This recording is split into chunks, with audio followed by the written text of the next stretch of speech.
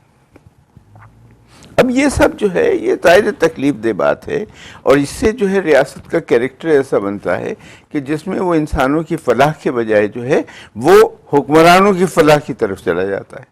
اب آپ دیکھ لیجئے آج کا دور دیکھ لیجئے، یا مطلب جب سے یہ قائم ہوا ہے اس وقت سے دور دیکھ لیجئے کہ حکمراں جو ہیں وہ صرف وہ طبقہ اور وہ سیکشن صرف اپنی فلاح کے لیے کام کرتا ہے۔ نہیں، یہ بڑی اچھی بات آپ نے کہی، اور جدید حوالے سے کہہ سکتا ہوں شاید سنگاپور یا ملائیشیا میں اب ایک مسلمان خاتون وہاں کی وزیر اعظم بنی، جی جبکہ وہاں بھی صدر بنی، جی سوری۔ تو یہ بات ہے کہ اس بات کو اگر آپ پہنچائیں چند طبقوں تک پاکستان میں، اور خاص طور پہ وہ جو مذہبی طبقہ ہے، وہ فوراً ہمیں جی اس لیے کہ اس کی پشت پناہی ہو رہی ریاست کی طرف سے، ریاست کی طرف سے پشت پناہی ہو رہی ہے۔ وہ جو ایک جمعرات کو جس کو ہم گھر سے کھانا بھیجا کرتے تھے مولوی کو، آج اس کے پاس جو ہے وہ کلیشن کوف بردار اس کے وہ ہیں پہرے دار ہیں، اور اس کے پاس جو ہے وہ 4 ویلرز گاڑیاں ہیں بڑی بڑی، اور وہ جو ہیں ان کے مدرسے جو ہیں وہ قلعے بن گئے ہیں۔ تو ہم اس سلسلے میں بلا شبہ مذہب ایک بہت پیاری چیز ہے، لیکن جو لوگ اپلائی کر رہے ہیں اپنے مفادات کے لیے، ہم ان لوگوں کے خلاف جنگ کرنا چاہتے ہیں۔ خدا نخواستہ ہمارا مقصد یہ نہیں ہے کہ ہم وہ کیجئے۔ آپ لوگوں نے جو کہ ترقی پسند کہتے ہیں اپنے آپ کو، اور آپ نے جس کا پرچار کیا اور مدتوں پرچار کیا، اور آپ کے فالوور بہت سارے ہیں، روشن خیالی بہت ہی پیاری چیز ہے، پروگریسو سوچ بہت ہی پیاری چیز ہے، اور میرا خیال ہے کہ پروگریسو سوچ آج سے 1500 سال پہلے بھی تھی، پروگریسو سوچ بیچ میں بھی آئی ہے، نہیں رہے گی، اور آج بھی ہم یہودیوں کے ساتھ اور عیسائیوں کے ساتھ رہیں، اور اسلامی معاشرے میں وہ لوگ رہیں، ان کے حقوق ملے ہیں۔ تو ہم یہ کون سا اسلام فالو کر رہے ہیں کہ ہم وہاں کسی کو نامسلم قرار دے دیتے ہیں؟ اور خاص طور پہ جمہوری حکومتیں ایسے آئین میں ترمیم کیوں نہیں کرتی ہیں؟ جمہوری حکومتوں کو چاہیے کہ اس آئین میں ترمیم کریں۔